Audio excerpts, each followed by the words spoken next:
Hello, this may or may not work, but let's give it a go.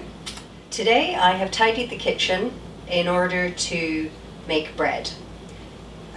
It's something that I'm very comfortable with after really quite a lot of practice and trial and error, and it's something which I know frightens a lot of people because it seems to sense fear.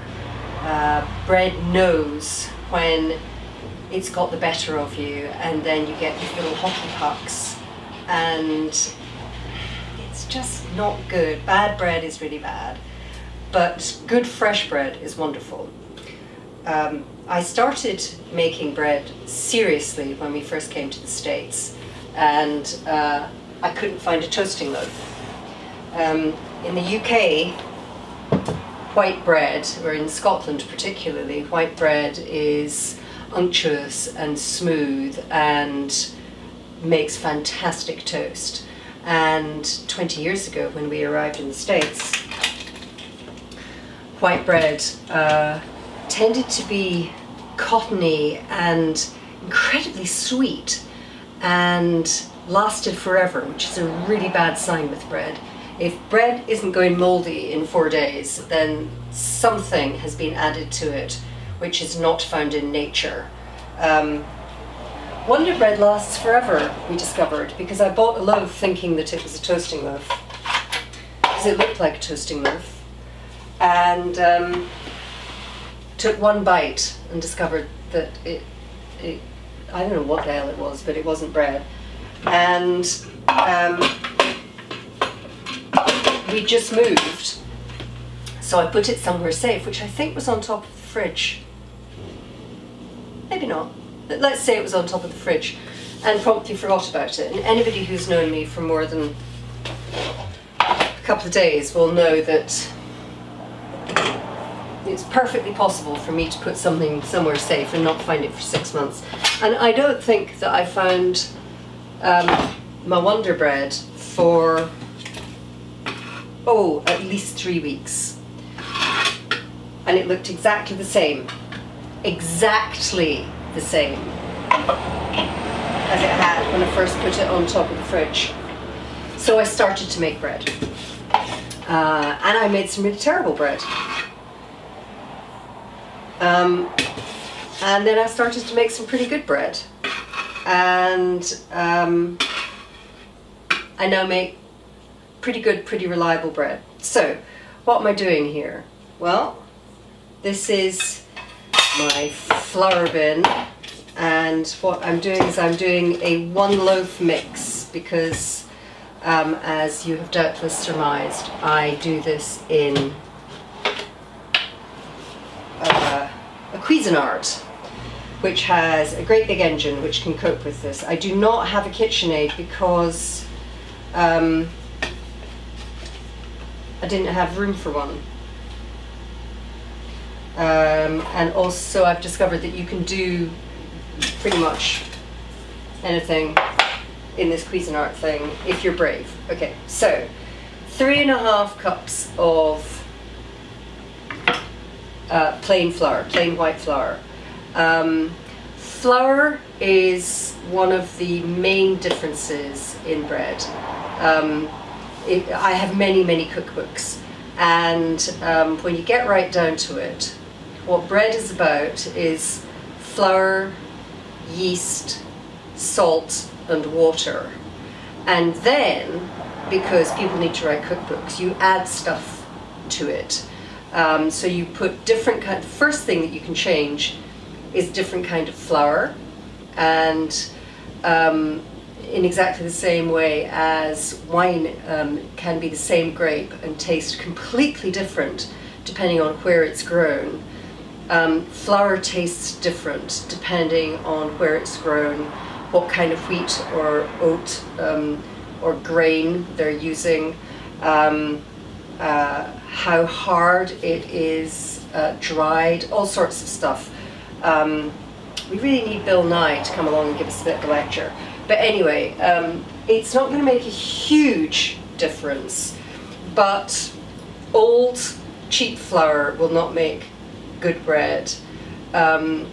I do find that King Arthur, which is the most expensive flour on the shelf natch, is the most reliable, but all of the flours which have a good turnover, you need to go into a shop where people are actually buying flour.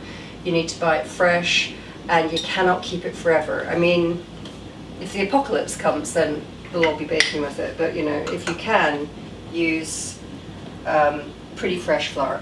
So 3.5 cups of unbleached white flour, a couple of generous teaspoons, 2.5 teaspoons of good salt. I use sea salt. You can get huge bags of sea salt for really not very much money now, which is very splendid. And then this is instant yeast in a great big bag, and it's instant French yeast because I do think that the French know how to make yeast. I always use kind of the same amount of yeast as salt. I have tried fresh yeast. I have tried faffing about with warm water and sugar and frothiness, and well, why bother? So there we go. So first thing to do is to pulse this up so that it gets mixed. And now I'm going to go and get some water, and I'm going to kind of bring the camera a bit closer so that you can see what's happening here, because it's kind of interesting, or I find it interesting anyway. So after much trial and error, this is the way that I do this. It has a dough button, which I think puts it into a lower gear. I don't question, I just do it.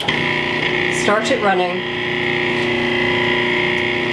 and then put in a fair whack to begin with. You'll see I'm putting it around the edges,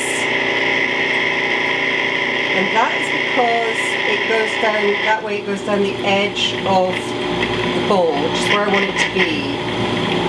If you put it in the middle, it forms a sort of swimming pool and takes a lot of persuasion to actually start gathering into dough. Okay, so that was a cup of good water, filtered water. If your water tastes horrible, then your baked bread will taste horrible. It's beginning to come together. A bit more. Can you see it's coming together?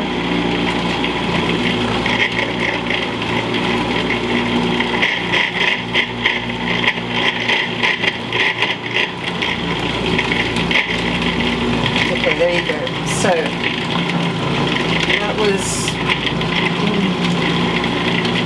a cup and a quarter. Let it come together. It is not possible to run this for too long. I mean, I suppose if you read a book or something, it would be too long, but it really isn't possible to overbeat bread. Now we start adding a tiny bit more. And you'll see it gets a little hysterical. The edge goes all yucky. Then it comes together again. And what we're trying to do is make a soft dough. Because the softer the dough,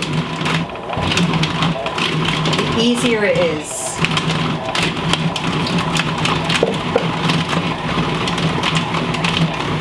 There we go.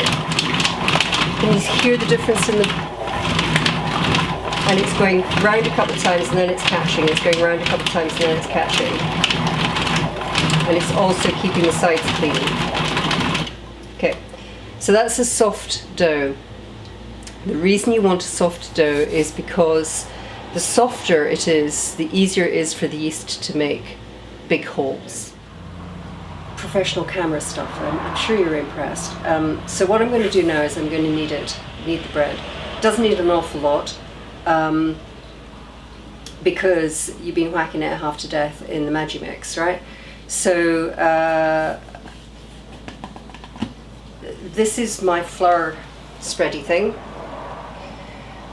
which I bought in Chinese supermarket. They have that kind of gadget. Okay, can you see this? Pretty flippin' soggy, okay? So the best thing that you can do with this is make sure that your hands are as floury as your surface. And then get a magic plastic thingy, which can be an old credit card, by the way. And pull it off. One of my favorite cookbooks, which is from this fantastic bread shop in the UK, talks about the fact that most of their bread is so tasty because the dough is incredibly wet, and in fact too wet to knead. So they do something which they call the turn, which is, as far as I can make out, really slow motion kneading, where you get a sort of bowl of yeasty soup, and every so often you turn it over. So you let it rise and bubble a bit, and then you turn it over, and then you go away and run your shop for a bit, and then you come back and you turn it over again.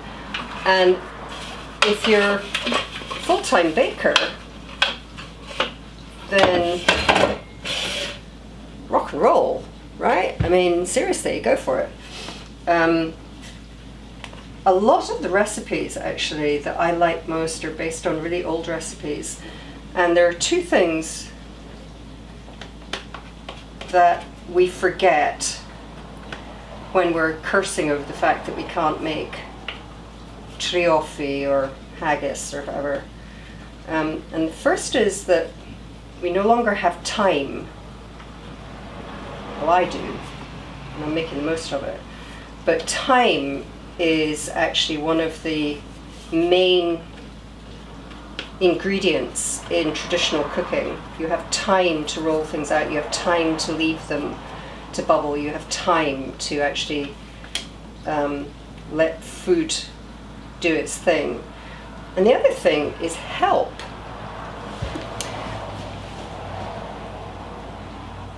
It's only in the last, 50 years that we don't have help. We don't, even the cooks had help. So here we are doing it all ourselves. And yes, we've got fabulous machinery, but one of the things that you will not see me doing in this blog is pre-cutting stuff.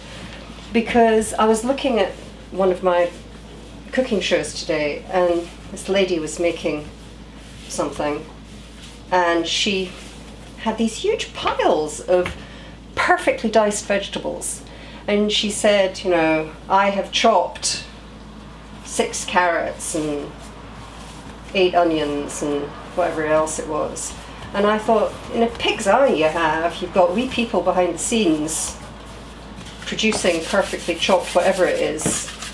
And there you are saying how easy it is, and for a lot of people that amount of chopping would take them half the morning. Okay, so that's, you see this? That's kind of it. So it took me as long to get it out of the bowl thingy as it has to turn it into usable dough. And even though I don't have an awful lot of flour in my hands at the moment, they're dry, but they're not overly floury. Can you see that it's not really holding on? The thing that I love is that bread wants to be bread. I mean, it really does. It wants to rise, and it wants to work.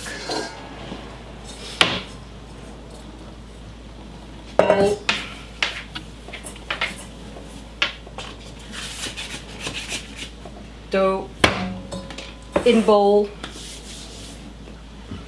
panning shot,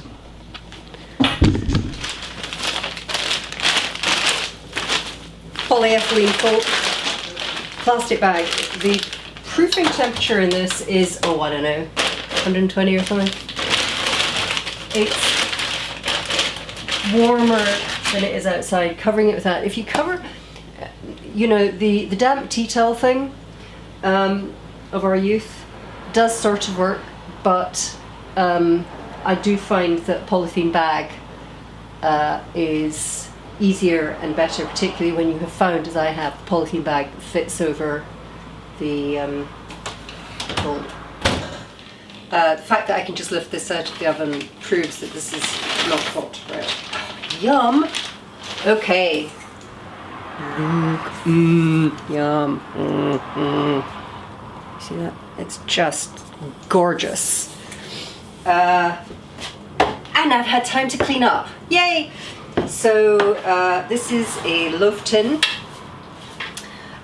which you can use or not as you desire. As I still make toasting loaves, which have to go into a toaster, I like them to have square edges, so I use a loaf tin. Trusty floury thing, and I'm going to zoom in now so that you can see what I'm doing. One moment, please. Oh, the miracles of modern technology. Okay, so dust. Okay, so you take the thing, trusty floury thingy. This is when people talk about knocking back, where you do this and it all deflates a bit. You don't really have to do that. Floury hand. Can you see the strands there? That's what you want. You need this to be full of sort of sci-fi, girl with all the gifts sort of. That's what they used. Needs to look really kind of alien. Trusty scrapery thing. This is a French scraper, and if you're, see that? And if you're ever in a shop and you see one of these things, just buy it. It's going to cost you, I don't know, $3. And it's fantastic.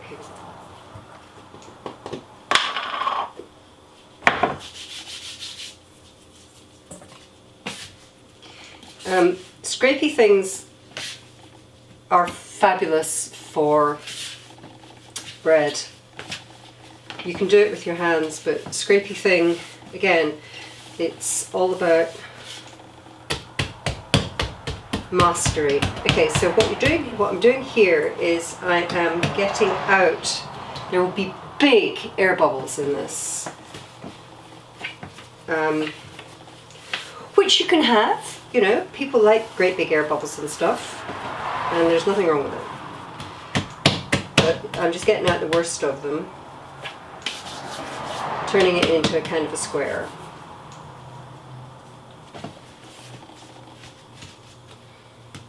And then, so you can see this is quite, it's almost sticky, but not quite. And I think that's almost exactly right. And then made it into an oblong. And now I'm rolling it like a sausage. Battening it down with the heel of my hand and almost stretching it over. Can you see that? Stretch, stretch, stretch, stretch, stretch. Till you get a sausage. And then you make it neat, fold in the edges.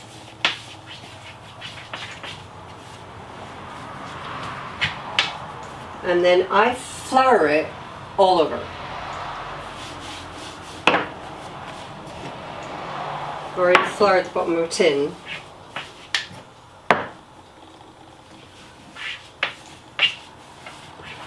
Lift it up.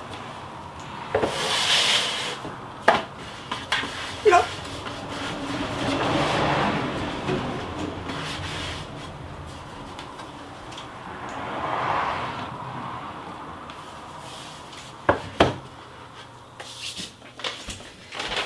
Then take the polythene bag.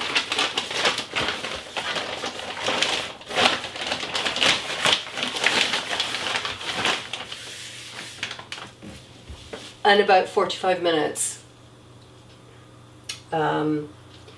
Or in some cases, depending on the way the wind is blowing, it can take longer or shorter.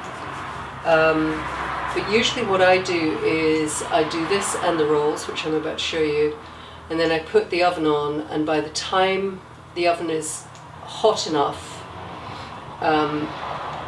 it's time for me to have a look and see how the rice is going. Okay, so ta-da!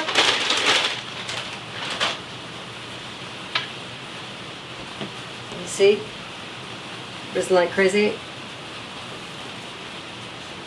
And into the oven it will go with some water, because my oven has there's a little shelf in it that I can put water in to add steam, which is a good thing for bread. Bread loves steam. In that goes.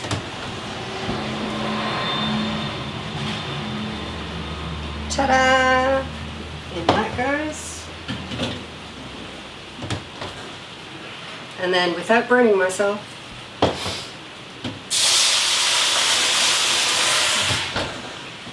and without even steaming my glasses up, which will happen when I open the oven again, in that case,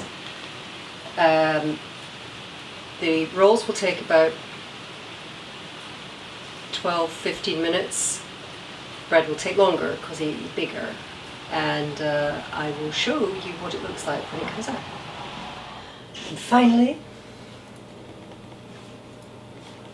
the bread.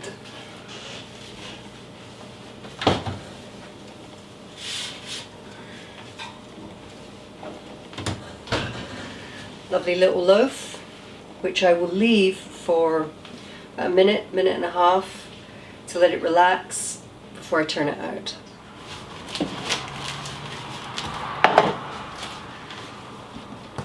You see that?